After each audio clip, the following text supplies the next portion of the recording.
Syederalun rekaman drone menangkap momen ledakan tank Rusia. Brigade Lintas Udara Ukraina menghancurkan musuh saat peluncur menargetkan tank Rusia. Dikutip dari The Sun, video tersebut menunjukkan penghancuran ledakan tank T-72 Rusia oleh Brigade Lintas Udara ke-25 Ukraina. Video tersebut diunggah pada akun media sosial Ukraina pada Selasa 15 Maret 2022.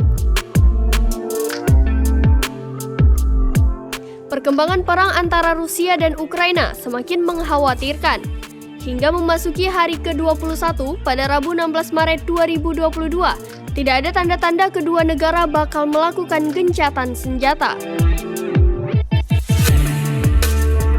Perserikatan Bangsa-Bangsa atau PBB bahkan telah buka suara soal kemungkinan terburuk yang mungkin terjadi.